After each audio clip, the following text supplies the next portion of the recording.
Yeah. Well, Cory, I'm honored. Katuna, Matata. I don't, my headphones aren't connecting to my laptop, so if you can hear me okay, I think this is about as good as it gets, or I can move to my phone. Let No, me I know. I can hear you. It's perfect. Okay. Yeah. Yeah. So I was doing a little bit of catching up, just like watching a bit of your stuff. Well, I found one specific podcast, and I kind of thought the best place for us to start here is to. You said something like feeling threatened. The conversation with Atlas was a beautiful conversation. Oh, cool. Yeah, Mm-hmm. because for me, I've been watching you guys, well, Bentino and you for many years on and off, and falling in and out like on my own journey. If you like, it's been quite crazy. But I feel my purpose or my get used to looking at this camera. My purpose or my way for us here in Ireland and rippling it out. It's just there's so much fear in the beginning of the journey, and I think you touched on that so well. Interesting. Yeah, Mm-hmm. like when even when you made the when you were talking about the catching yourself out, having to laugh at yourself, having that initial Yeah, yeah, yeah. courage to kind of see, like I'd love to kind of start there and see kind of gets the conversation moving from there, because I feel myself personally coming from construction as a plumber, and the upbringing and the background that I have, and then seeing how I'm perceived now today, I just find it super fascinating. Like still feel like the same guy, Mm-hmm. but I've obviously went on a journey of self discovery and self realization. And I say all these kind of words, but I can get now more and more and more the fear that that presents to the And construction workers. and you're saying like that you okay, you're saying that you had fear at the beginning of your journey, or that where you're at now creates fear with people who haven't started the journey yet. I don't think I had a choice. I don't think for me it was a case of I had to start going inwards to find answers. Mm-hmm. And then now I'm looking at how I'm being perceived, whereas internally I still feel like the same guy who I went to say people who I went to school with. But the more I dialogue and the more I kind of put myself out there on the internet, I can see that the growth for myself, I don't see it as well as other people. So I'm really wanting to start a conversation about like it's not something to be afraid of. It's actually something that's really rewarding to go on this path, you know. Totally. So what you make me think of is this mechanism. I talk about it in whenever I'm coaching someone or groups I'm leading. And Bentino actually describes it as the 3-day process. Have you heard of that? Yes.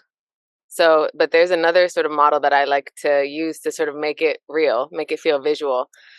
Um, and actually, my dad talks about a similar thing. My dad, he's a doctor, but on the side, he coaches people's like basketball shot. So he helps people like all kinds of, basketball players, different ages and everything, master their shots. And one thing he talks about is, um, so say somebody's shooting like 60% from the free throw line. So they're already pretty good, above 50% from the free throw line, and they'll come to him. And for the first like 3 months, he tells them, get used to your shot getting worse. Like there is a breakdown before the breakthrough, and that's reliable. It happens regardless. It happens for everybody. There's nobody for whom that doesn't happen. If you're trying to improve your shot, go from here to here, for instance, you go through a phase of like worse outcomes or sort of things not working the way you're used to them working. And that middle phase, when your shot's worse and you're now shooting 40% from the free throw line, and it's going months and there's games and there's high stakes, that's where most people want to go back. They're like, never mind, fuck the original intention.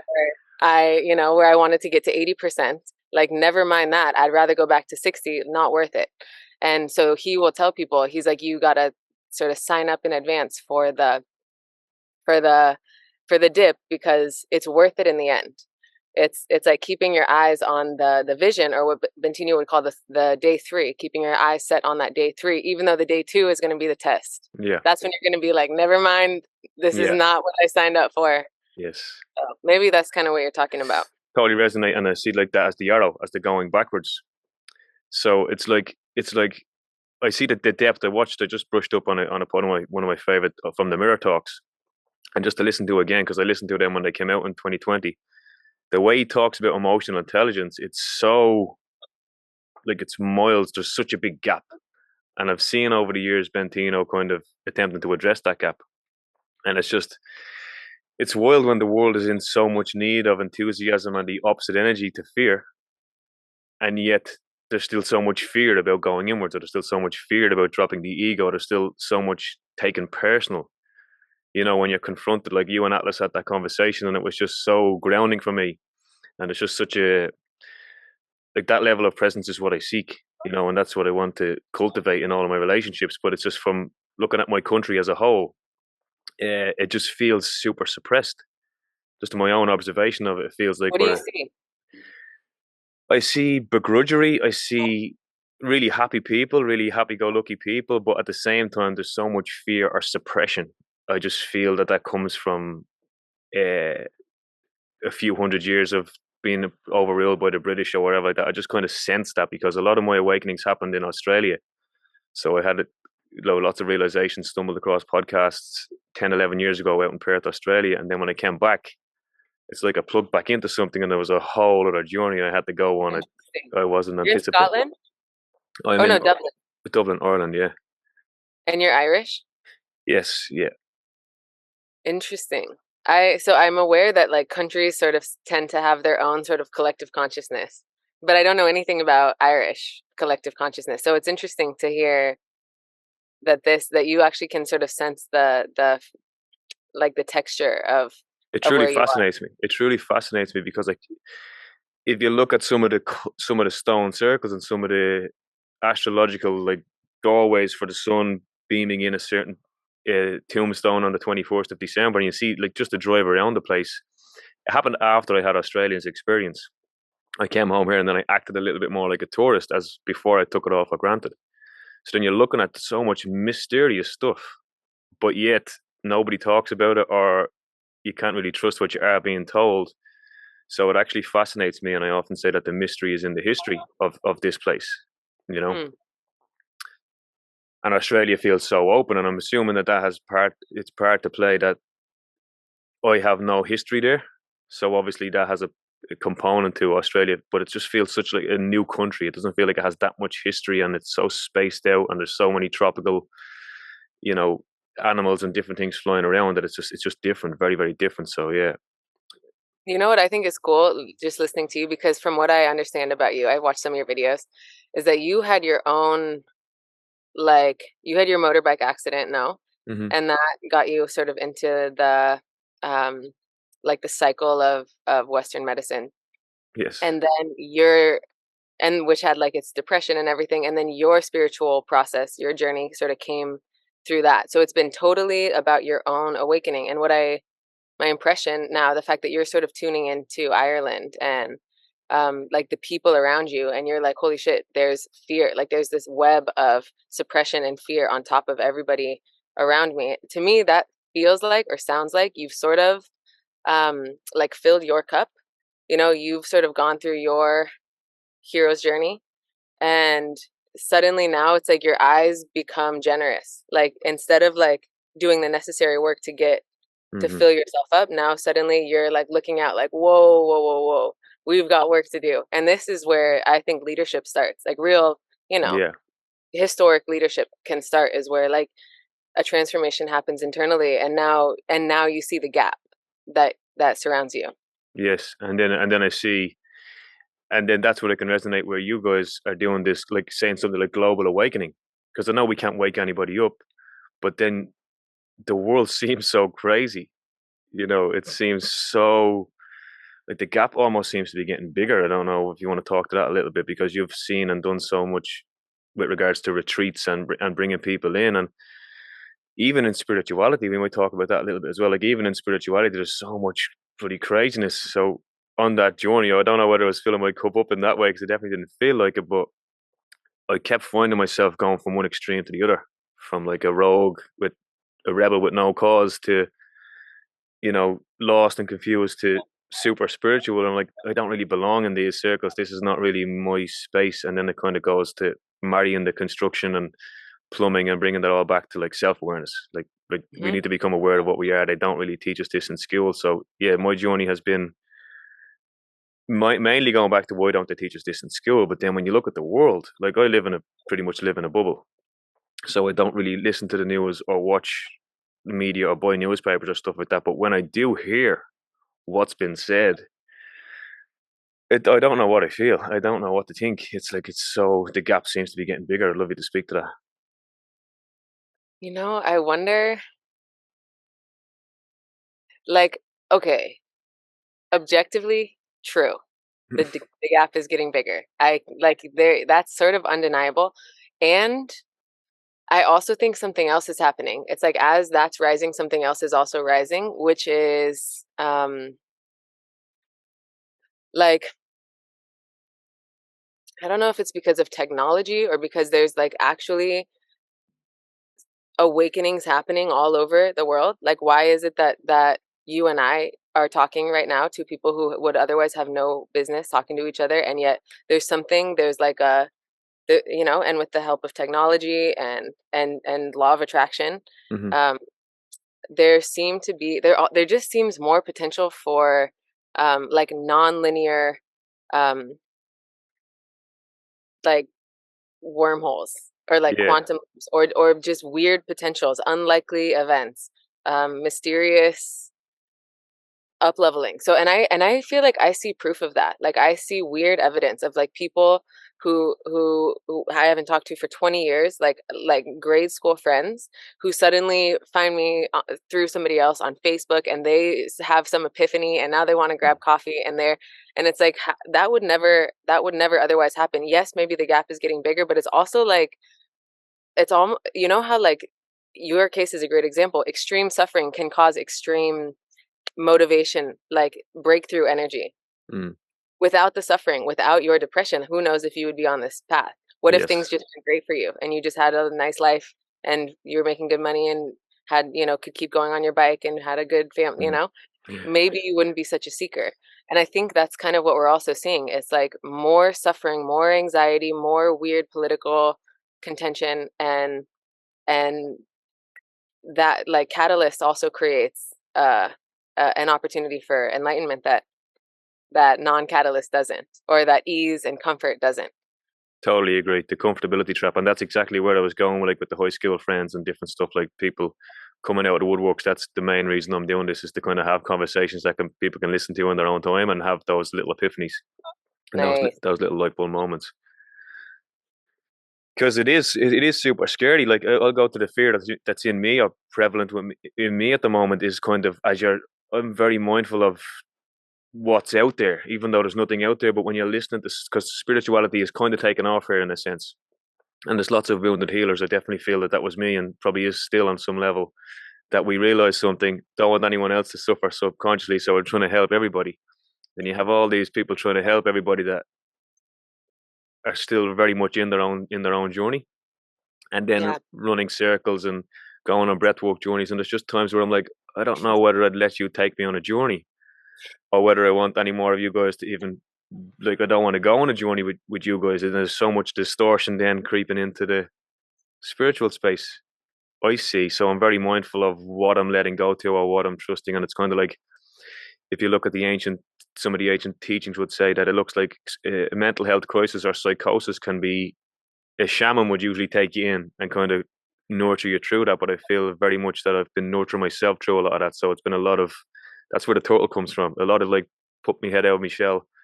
No one's left, no one's right, and then kind of retracting back.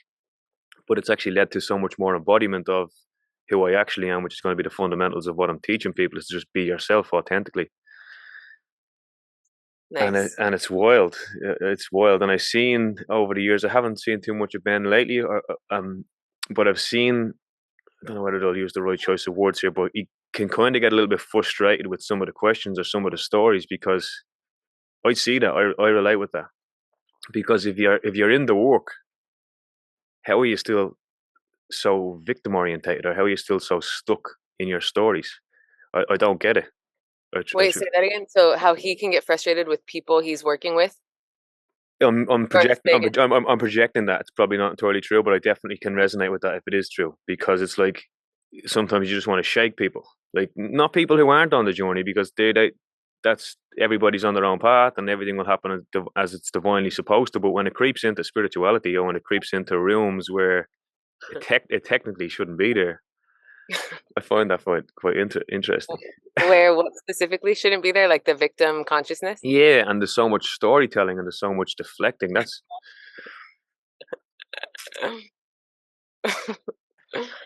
Yeah, I guess I have my own personal biases. I agree with you.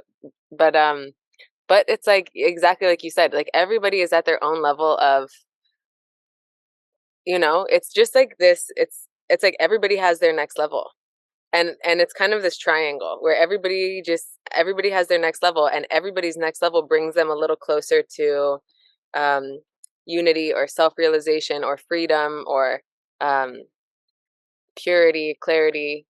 So everybody's next level is a worthy next level. And that's been a big lesson for me, where it's just like I'd rather just like sweep everybody and be like, get your shit together. Let's do this. yeah, Let's, yeah, skip over the menial bullshit, and but then, really, learning, and also thanks to Bentinho and other people I work with, sort of being patient with me. mhm, That's been humbling, where I've been the one that they were like, let's do this. And I yeah, was like, wait, I need to learn this. I have a process here. Give me a sec.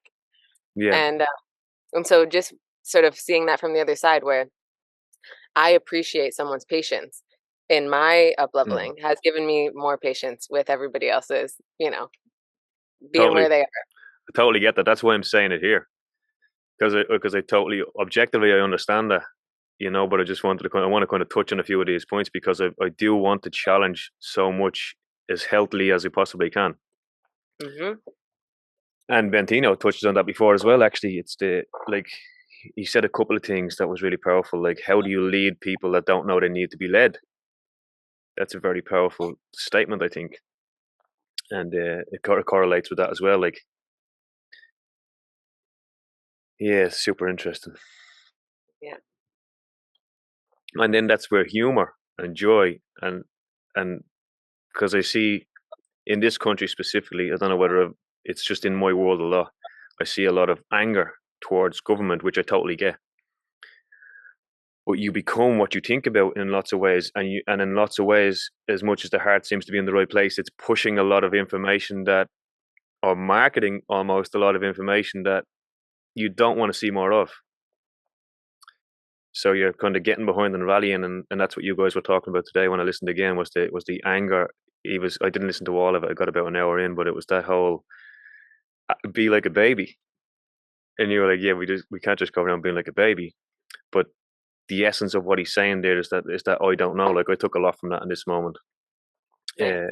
to just relax a little bit. So I suppose to finish off that point, it's just about doing what you can, doing what your next step is, and it's all perfect, right? Ultimately, it's all perfect, which is funny.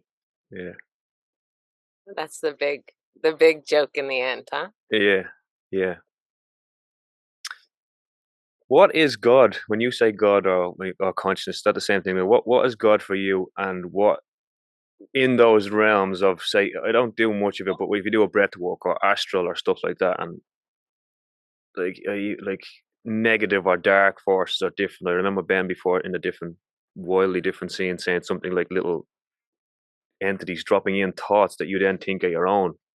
What's your perspective on traversing the inner worlds or the inner dimensions of yourself? Hmm.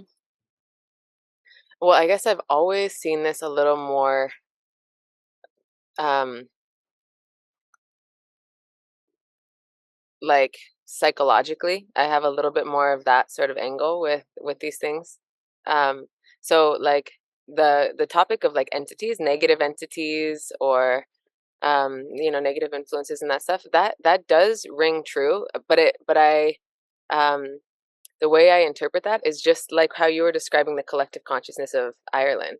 Like there's just a web of perspective and thoughts and um standards and desires that we just share, and we can't really help it. It's like it's in the media, or just it's kind of like the premise of conversations. It's like the unsaid sort of stuff that just kind of happens below our radar in conversations or in interaction with people. um so that, I think, is the um my friend's over there trying to distract me. What was I just saying? that is it's the psychological web weaved between Yes. the undertone. Yes, cool. Um, so so that I think is like have you heard the book Outwitting the Devil by I think Yes, it's yes. Napoleon Hill? So and he describes it's like there's a force field, there's like a constant force field of just laziness and self-doubt, and that exists. Like that's just on. Drifters. Yes, yes. Yes. Um, and this, so that's when I hear terms like, you know, negative entities or negative thought suggestions, that's what I see. It's like there's a force field of just drifting or complacency or self-doubt or insecurity or confusion. That's the force field that we're up against. Um, and so thoughts that come in, that's just like, oh, I can't do it, or I'm bored, or he's annoying, or anything like that. Anything that's just like just Yeah. low, you know, low frequency thoughts. That's what I see as like negative thought suggestions or negative entities. And they do, in a way, they do have a life of their own. You know, they can kind of convince and they can get in there, and I think it is relevant to be well defended, so to speak. Like to be able to catch that and to have some Yes. distance and to be, you know, be vigilant. Like I love um, cognitive behavioral therapy. I have a book on it. I've never been to a therapist that knows cognitive behavioral therapy. So I've never sort of had it done in action, but I love it. Like I love what it, just to get behind your thoughts and to question all of these assumptions, all of the Mm. labeling and, you know, all these cognitive distortions, it calls it. So anyway, that's part of your question. The other part, what is God? Um, so, okay. My experience of God is experience itself. So it's the Mm. experiencer itself. So it's, or the awareness itself. Also, same thing, synonymous. And um, so I guess just, I had an experience once that really helped me with this.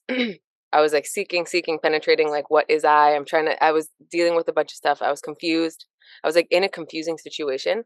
And I remember in my mind, I was sort of in a courtroom. Like it was as if I was in a courtroom and people were like shouting, like all the different views, basically, like, no, but this, and there were, you know, different cases for different views. And I was confused. I was meditating, but I was like, fuck, like what is the resolution of this? Who is going to make the final say? Like where's the judge? And just that question alone, it was like I answered. It wasn't a thought, it was me that answered. And it was like, and all I said in my meditation was, I choose. Mm.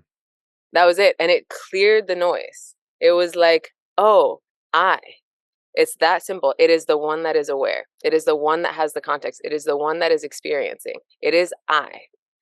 So, and I know I have some friends who are, you know, Christian friends or religious friends. And when I make the comparison that God is me or God is I, you know, I think that can, um, you know, ruffle Blasphemy. some feathers. Blasphemy. Yeah, yeah. Because there's so much, like, I've kind of not watched too much TV over the last few years, but I've definitely delved into the Viking aspects of it. I'm just, again, so many downloads of watching because it's so close to home here. Orange Beard, like, I definitely resonate with it. And it's like they came into England not that long ago.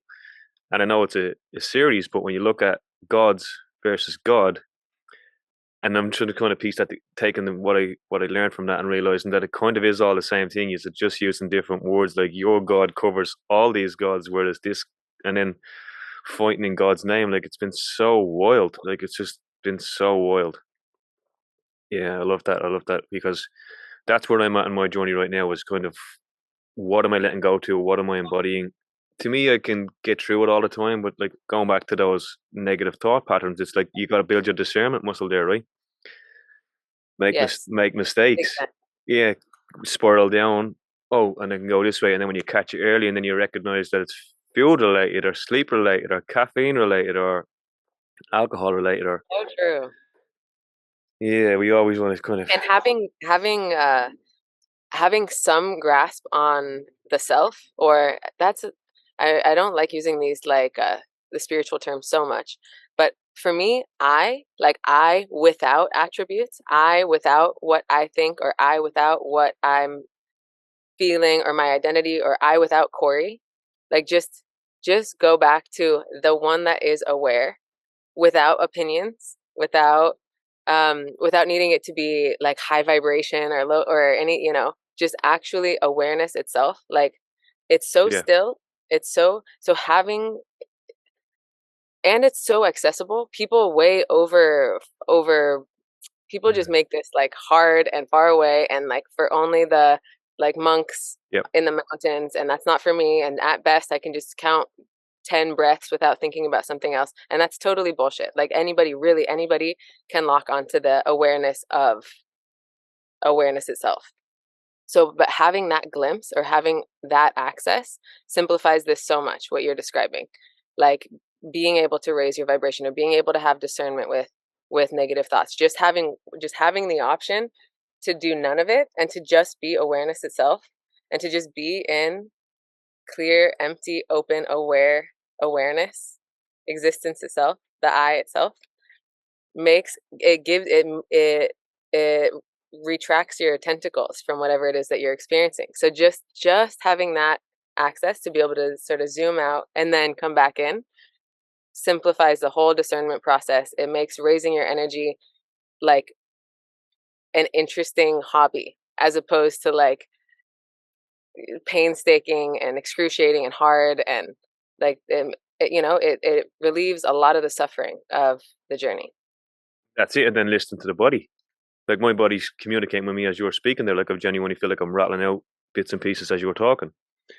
And I think that that's what comes back to that fear again. Like I've gotten used to it at this point where the body's doing something, but rather than reaching for the alcohol or reaching for the different things, it's like I just go through the little moments or the dark periods, and then all of a sudden, Nice. you're more embodied, and then naturally more confident on the other side. Have you got Very. tips? Have you got tips like for discerning intuition as opposed to like following your heart, following intuition? Have you got guidance there? Well, the simplest thing is the emotional guidance system. Um, and it's not just that something feels good, right? Because like eating cake can feel good. So it's not just that when things feel better, it's a yes, and when things feel no, it's a no. It's not that simple. It is very simple though. And it's the experience of, I would like to see it as like more expansion or more freedom, more empowerment, like more of your, like you go from being like robotic to more smooth. I don't know. I don't exactly have a word for that, but that's how I experience it. It's like, does this thought or approach or moment bring more ease and like alignment? Or does it make it more serious, more contracted, more real, more heavy, more separate? And that's a complete package. Like if people can master the emotional guidance system, this was my first teaching. This was the first teaching when I saw Bentinho, and he was talking about the emotional guidance system, and I was like, what the fuck? Like that Same. is it. That's complete. And I use it daily. Like this is something that if people just lock into memory, like does this thing expand me and make more feel possible, and sort of give me more of my agency, and make me feel like the creator more? Mm. Or does it make me feel more like one object in somebody else's game, and I need to fight for my survival and my, does it create more separation and contraction? And but that mechanism alone, like expansion or contraction, Mm. does X equal Y? It's a complete package. Like it has all the guidance right there. So I don't know if that's exactly your question with discerning for intuition, I think it but is as far trial and error, right? Because sometimes, like, well, it's natural to contract sometimes, but it's going to ultimately lead to more embodiment or more expansion down the track. Like I remember Ben saying a long time ago about going through 2 week periods, and at the time I didn't really understand what he meant. But then I just had another one over Christmas. It's like these periods where everything just seems to be falling apart or getting all crazy. So they're like the down times. But at this point, I now know, and hopefully this will be game changer for someone else. That if you're going through those periods, they're the contractionary periods, or the, like I say to my kids, the butterfly. At some point the caterpillar melted. I get exaggerated and say at some point the caterpillar actually fucking melted. I'd say fucking normally 9 times out of 10, and then became a butterfly. So it's quite a scary process to be in unless you are aware that it's part of the process. Nice. It's the 3-day process. It's the breakdown before the breakthrough. Yeah, It's required. yeah, powerful, Yeah. powerful. When did this start for you? Like, what was the catalyst for you? Like, when you were laughing, I resonated with you saying that about your laugh in school. Like, I would have been the class clown. So you saying to Atlas about when you were called on that realization, it was powerful for me to realize because I seen that in a plant medicine journey 2 years ago. I just kept wanting to make people laugh. Everybody else was in ceremony, but my I like had a comedian just inside, and I just let 2 or 3 things out. But I could see that, so I'd love to know where you're kind of. I'm sensing a little bit of a rebel in school, or just like sought fun in school, and then became spiritual, or went on that path. Was there a catalyst for you, or was it always kind of there? Interesting. No, in school, I wasn't exactly rebellious. I was in a way, but I was like, um, well, I've always been playful. Like I've always been very playful. My dad's playful. So like, and I like, so the playful thing is sort of built in, but in school I was always um like I remember my parents would tell me that like every year every teacher is like we have some sort of like as a from a little kid that I would like go give the teacher feedback um often, like, and so teachers had to get used to that, having that relationship with me, that I wanted to have a relationship with them and I wanted to give them feedback, but I would like keep it safe. I wasn't insulting them. I wasn't trying to embarrass them in front of the class. I just wanted to like have this circuitry between me and the teacher um where we could like up level and we could work on their game, and maybe we could work on my game too. So, and I think my teachers thought that was pretty funny. I love But that. the spirituality thing, I don't think that started really until um like I guess it started to peek its head out after I graduated college.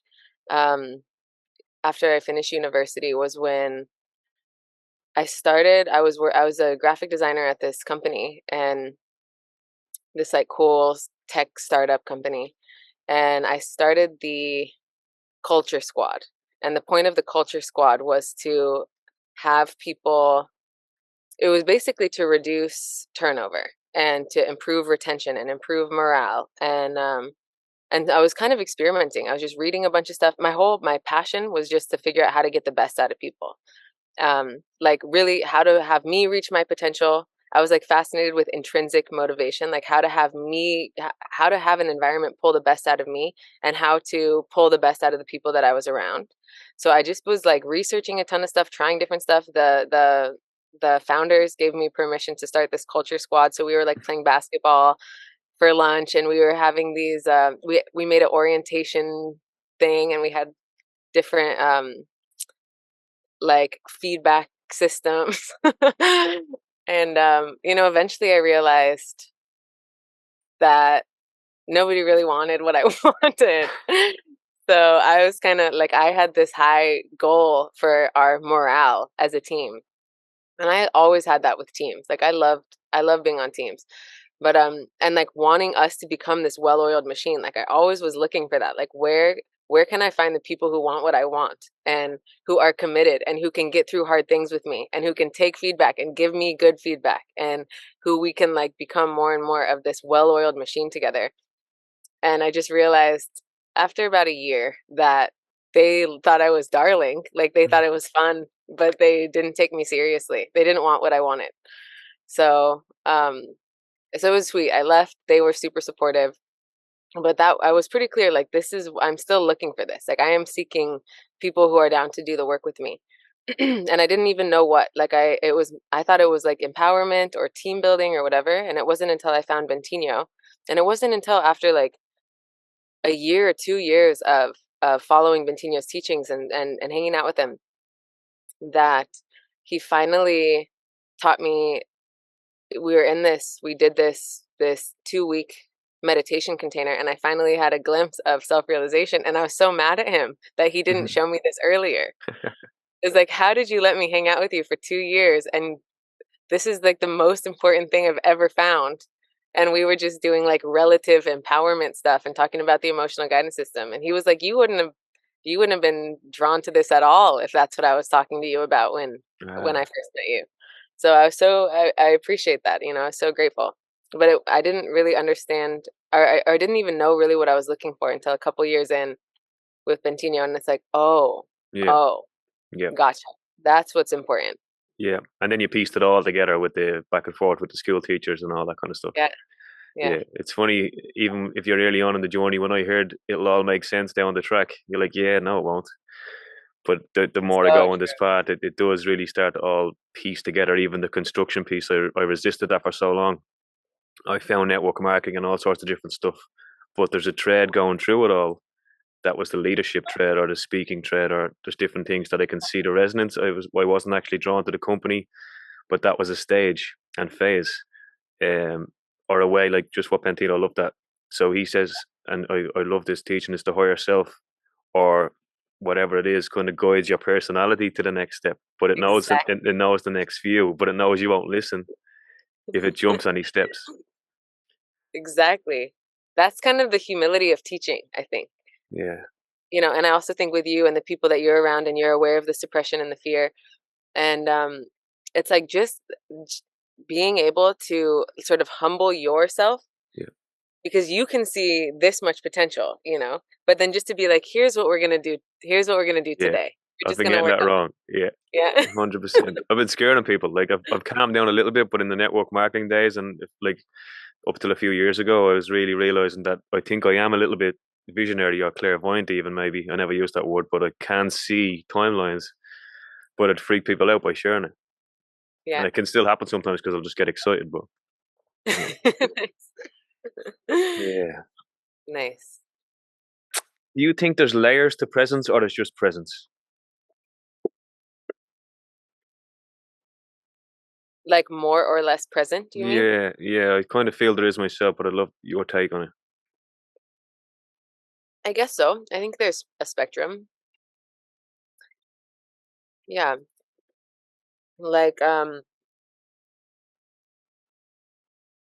in my most sort of peak realization uh insights, it's almost, I don't know if this is accurate to say this, but it's almost beyond presence. Well, I guess it is, because it feels beyond time. Um it's like everything. So there's no like present as opposed to what. Yes, yes, yes. Um so that to me feels like where presence becomes completed. It becomes obsolete. Yeah, I see Um that. but otherwise, like, and I think this, I'm about to do a cold plunge after we hang up, and that I'm going to be more present, Yeah, that's yeah, going to yeah. spike my Mm, present, do yeah, some breathing exercises. Um, or even I think like there's a flow state in just talking to somebody. Like if you imagine just like kind of being chilling, sitting on your couch, whatever, as opposed to like being eye contact face to face with somebody, that's a heightened presence. There's more of yeah, a flow state there. So yeah, I think for sure there's a yeah. spectrum of That presence. question came to me when I was listening to your podcast with Atlas, because I was super present and I had so many like really cool questions coming to me, and I was getting really excited about it. But then as I got closer to actually being on the call, my nervous system started to ramp up a little bit. Yeah, yeah, yeah. So it's like I definitely feel there is super interesting. How do you deal with that? How do you deal with more nervous system activity? I'm curious, just you specifically, because you've been in difficult situations or Mm. difficult spaces. So this probably felt like, not a cakewalk to you, but I'm curious sort of your approach with anxiety or It's nervous. just breathing. I had two coffees today and I didn't eat till late, so I would have rather, and I ran out of cacao yesterday, so I would have rather have a cacao before this and ground myself in a little bit more. So the fact that I didn't, I just have to stay with my breath as much as I can. Nice. Stay with my breath. Don't move muscles. I tend to move muscles in my feet or crack my neck or different stuff like that. I think I'm becoming very aware of the neck having a lot to do with the vagus nerve. I've been doing it for years. I've been actually Mhm. dancing for years. Like That's actually a huge piece to it, because when I had that accident, because I'm only piecing all this together now, I kind of looked at it as anxiety or mental health, but it was more the accident spawned so much of it. So when I tried Bikram yoga for the first time, and I was able to kind of see that at the start of a class to the end of a class, I could stretch the leg a little bit more. It was game changing for me. And I'd done probably 4 or 5 classes and then moved. So I hadn't done another one for years, but I kind of stuck with the principles of yoga or just movement. And I'd always just keep moving. And it turns out that I got a fascia massage recently, and that's what he was doing. He was really just moving so much of the fascia. And I think I've been consciously doing it, but I didn't know what I was doing. Moving tension from wherever I find it. Like Nice. most nights of the week, and I'd usually do it in the black reflection of a window downstairs. So I think that's actually a huge piece to ironing out the creases of tension or stuck or stagnant emotions. Because with music, I'd usually get to a vision. I'd usually see crowds of people. I don't know exactly what it's going to be for yet, because it's DJ appeals to me and different things appeal to me. Speaking, even this podcast could end up reaching lots of people, but like that's the vision I kept getting myself back to, is there's an audience and there's like high energy. So I'd always get through tough times back to a purpose or a vision or a realization that it's worth it, and that I'm going through some sort of training. That's always what I felt. That's what's kept me going. That's where when I say I've rebelled in a different way. I kind of probably made some teachers' life hard for sure, but it was more in a fun way. It was more like they didn't really have anything that I wanted. It was hard for me to take them serious, and I wasn't interested in so much of the subjects or how they tried to teach it, or I could have been undiagnosed ADHD, because I can hold attention now for stuff that I'm really passionate about or interested in, but back then I wasn't into. I wasn't being. They don't look for your genius. They don't look Exactly. for what you are. They just kind of expect you to grow year on year. But I was lucky, and my friends would tell me this, like I could pass whatever tests I wanted.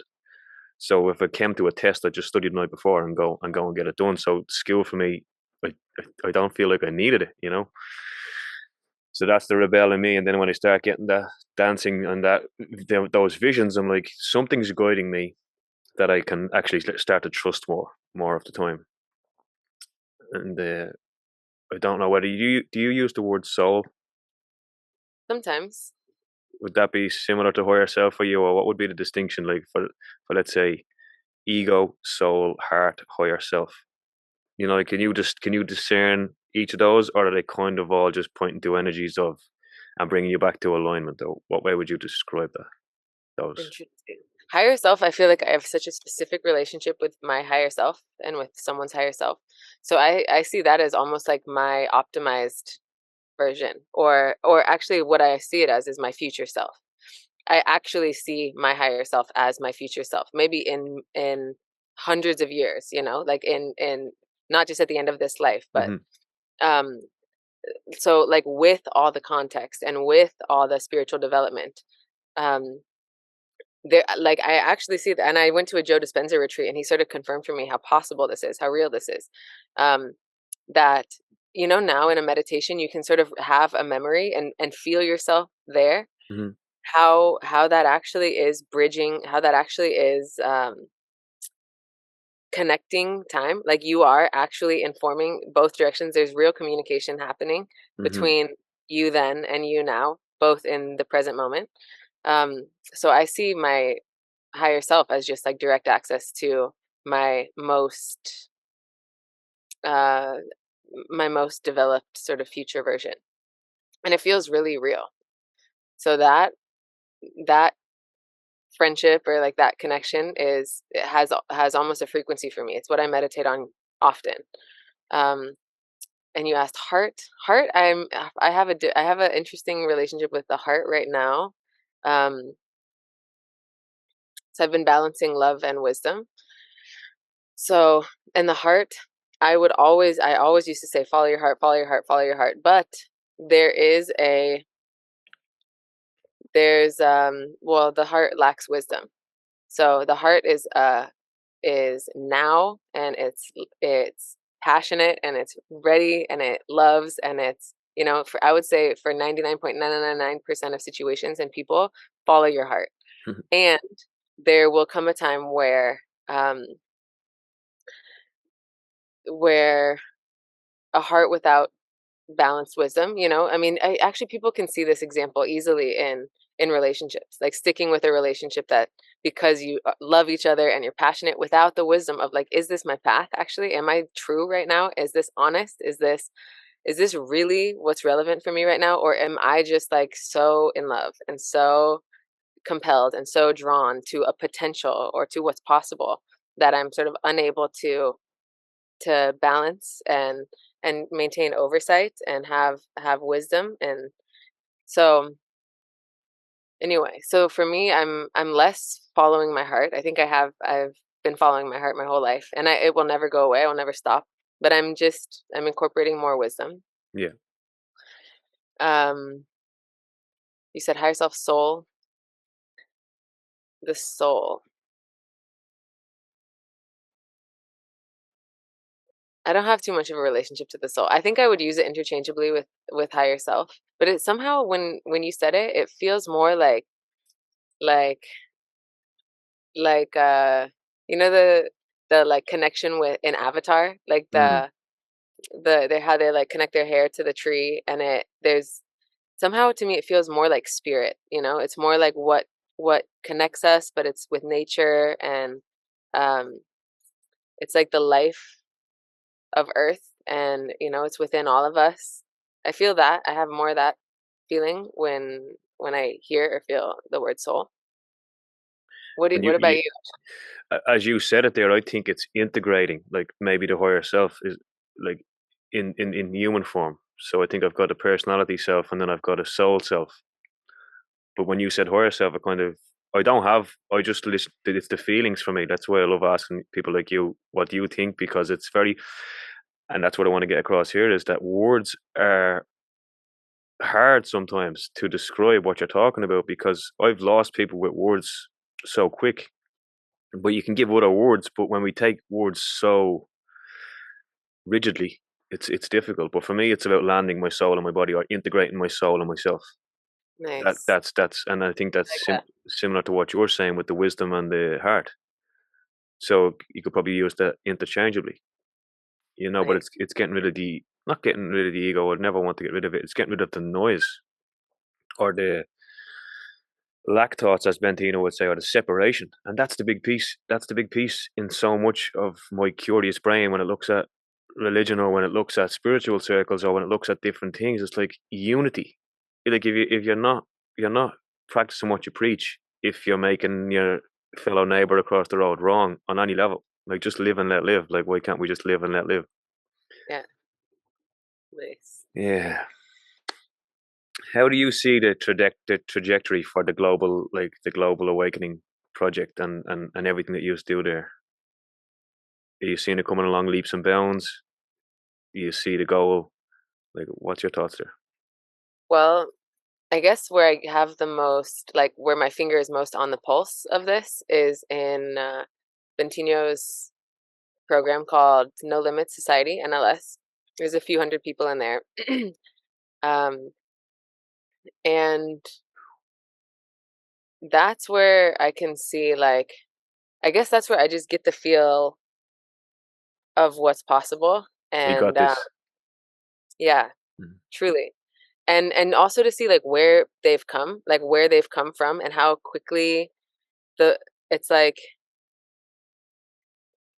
I don't know, it's like as if it's almost like they already had that's what their software was already for, probably like us too, like their software was already built for this type of a thing, for this type of a conversation, or this type of a unity, or this type of awakening process. But they've just been, running different programs. But then to sort of come into this course with each other, it's like everybody just came online very quickly, and that's what it feels like, where it's like, where did you guys come from? People come out of the woodworks, and it's as if I've been working with them as long as I've been working with Bentino and the other people on our team. Really, there's just like incredible maturity in there. So so that's also what gives me the faith that you sort of mentioned in the beginning, um, about the the potential for sort of quantum leaps and radical spontaneous realization of Yeah. potentials. I feel that, and I see that. And it's, I mean, it's not only in these people in NLS, but it's even in my friends, or it's just sort of these surprising, it's like these surprising breakthroughs popping up randomly in an environment that should not support that. Yeah. In an environment that should just be like dense and heavy, and everybody should be depressed. And lo and behold, my random friend over there in Florida, or my other friend over in California, is just like brighter than ever. And it's like, how is that happening? Like, how, where, what are you connected to that's making that possible? So I have a lot of faith, actually. I see it happening. I see, and I think like on our end with our team and the work that we're doing, the best thing we can do is to continue to lead by example, for you to continue your podcast and to keep having these conversations and to keep radiating what you're doing. And it's like, we shouldn't underestimate this. Like, No, and this is definitely not. actually from the Law of One. Ra talks about this. Like, I don't even remember. This is a huge paraphrase, so don't quote me. For sure, don't quote me. Um, but it was something like, your job is to connect to the one, or connect to the creator, connect to the one infinite creator in your own way, and then share it in your own way. Like, that's required. That's what is required for the Love that. ignition of global awakening. It's your way, your words, your angle, don't try to do it like any other teacher. Don't, it's like important that it's your way. It's important that it's the way that you had, your weird background that doesn't make sense and doesn't match with anybody else's, but your awakening, and then the way that you uniquely share that is what hits that demographic in a way that nobody else can, and it's required. So, and I do think that's just what's happening. That's what makes the waves. I totally agree with everything you said, and that's. I want to go back to I'll ask you, have you got a number? Yeah, what have you got a number? Have you got a number like of how many people on the planet you would think? Like, have you spoke about a number, like, or what would be the way to describe that? Just the number that makes the dominoes fall.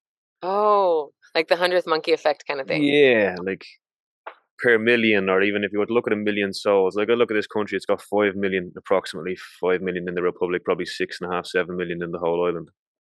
And I think a number like 100,000 would make a massive difference. Of because Right. That's yeah, about where I feel too. And I think about, like, technology is such a good example. The way an iPhone, which was made by, I don't know how many, I don't know, 50,000 people. How many people did yeah, it take to really make the iPhone and keep Apple afloat? Um, and how that is universal now. Like, the ripples are not, it is not a proportionate number. So I think it's probably quite small. I think it's probably very small. It could be yeah, I 1% think or so. something. And that's the thing. I think there's been so many of us on the lone wolf journey, and now it's more like running in packs. That's what I've been on my journey for so long, and in and out of different phases. But now we're dealing with our ego. Well, I speak for me. I'm dealing with ego in different ways. So when people, oh, he's doing that or she's doing that, and then you kind of realize, hang on, there's no competition in this. It's literally co-creation and collaboration. It can be healthy competition in business, but not from a place of someone's doing what you're supposed to be Nice. doing. It's So important. all growth, Very yeah. important. I love this point. And then it's like, if there was elite or whatever controlling, it was man-made, mind-made, and what's actually happening now can't be put back in the box. Like, once you overcome the fear and start to integrate and become you, and not be afraid to be you, yeah, and interpret life the way you're being told to interpret it, and discern a newer way, then loads of more inventors are going to be created, and lots of new angles are going to be created, and then it's just going to be that ripple effect. Or consciousness is waking up, and it can't be stopped. You can't put it back in its box at this point. That's what I feel. And then still here, like, I'm telling you, the emotional guidance system is like my little private Bible. Like, I'm constantly tracking this for myself. So even with this, like, the thought of like elite being able to control, or like us fighting against like the few who have been pressing the millions, it's like how I actually see that, like, and the way that feels most like to see that is that they are hungry for this too. They have just been doing their best to control others in order to, get the same thing, like get to the same, so our goals Mm. are actually aligned. And this has just been like wrongly placed power. No biggie, like, not a big deal, not a hard solution. Or It, divinely placed, like it's all kind of exactly. all roads leading home. Yeah, Nice. Exactly. because Yeah. that's what I think. I think there's two. I actually think that as an archetype, it's a weak man in a high-rise building that gets anyone and everyone to do all his dirty work for him. That's who I see when I think of that. I don't think of a strong masculine male. I think of a weak person who makes phone calls to get everything done and has layers of people. Yeah. Which is weird. And if I'm that guy and everybody's afraid of me and everybody's sharing articles, I'm like, result, when I'm like, stop sharing it. You're like, stop promoting and marketing this kind of stuff. Yeah. Yeah. And then from our perspective, like, I just want to like put him in my backpack and like go, it's like, welcome, you're still included. Yeah. It's all good, bro. Yeah. Yeah. All good. Yeah. Thanks. Thanks. Now move over. We want to share the high-rise buildings. Yeah, I love that. Yeah. I love that. I think we can close on that unless you have anything more you want to share, or you feel organic, I can keep going. I don't mind. No, it's been very fun, very flowy, and very cool. I love what you're doing. I'm happy. I'm very honored to be one of your first podcast hosties. Yeah, no, I love the alignment of it, because I feel like I don't have much. You can talk to this for a second. I don't feel like I have much room for error anymore. I feel like if I step out of alignment, I'm literally having a car crash. Like physically. No, I did twice. Like twice in the last 6 weeks, and one time my wheel fell off. True story. And I'm embracing it all. I'm going, holy mom, like, okay, God, I'm listening. Like that's literally what I'm saying, because I don't use or haven't used the word God because of the indoctrination with it and the whole set of belief systems you're trying to give me. It's really difficult for me to mold myself into any of that stuff. So wow, you know what? I wonder, you might like this book. I just finished it. Let me get the title right. It's like This Impersonal Life, or The Impersonal Life. And it's about God. But it's about finding God within. And if you're who wrote it? It's by Joseph Benner. Okay. No, I'll go with that. Yeah, it might be a good next step for you as you welcome God into your life. Yeah, but that point came from like the alignment of just reaching out to you and how kind of smooth that went. So I'm like, okay, I can see where I'm not supposed to. Well, not supposed to be, but I'm just learning a lot about what or where I'm supposed to be putting my energy. Because if I look at construction or doing plumbing in a house, I know that I can go in and smash a house and do another house and do another house and do another house. I know exactly how a hard or a long week looks in that. When it comes to this kind of stuff, not that I want to bring that energy in, I don't want to create another job for myself. It's about meaning and purpose and all that. But I don't necessarily know, or I'm learning how to put a lot of effort and energy, or what I should be doing. How do I bring some of that drive? I think it's more difficult when I'm on my own, or when you're trying to do so much on my own, because I genuinely thrive in teams also. Because there's been a few times that I've done that when I was in Australia backpack, and there was little moments where I was working on teams doing fun stuff, and that actually brings the best out of me. But construction can be quite lonely in the sense that you're kind of just walking away. You might have someone beside you, but you're chatting, and it's very different to organizing in a team environment, Mm-hmm. So that's my journey right now. It's just like where to channel it, but I can see so much more lining up, which is beautiful. Yeah. No, I get it. It's like you're constantly groping in the dark. No, it's like you get little clues, but it's like that's what this is. Like constantly just like aiming, gauging, sort of trying to, exactly. Yeah. And no, I think the subtlety of this skill just gets better and better. And the fact that what I gather from the way you've been talking to me on this podcast is like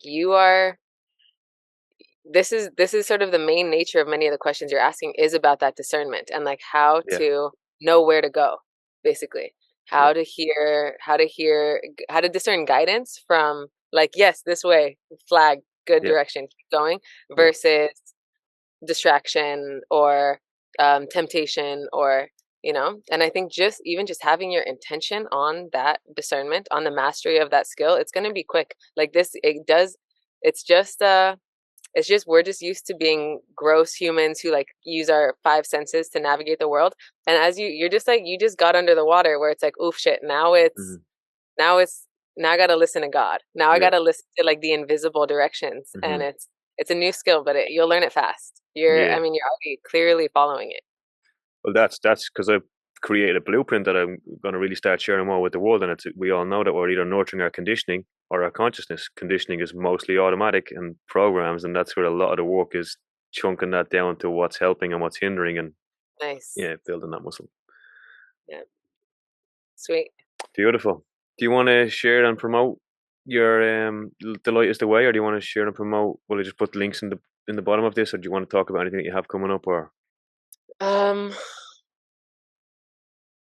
I don't think so. I mean, I think NLS Spontaneous program is amazing for anybody who's just like a fuck yes to everything that we've been saying here. That's a good idea.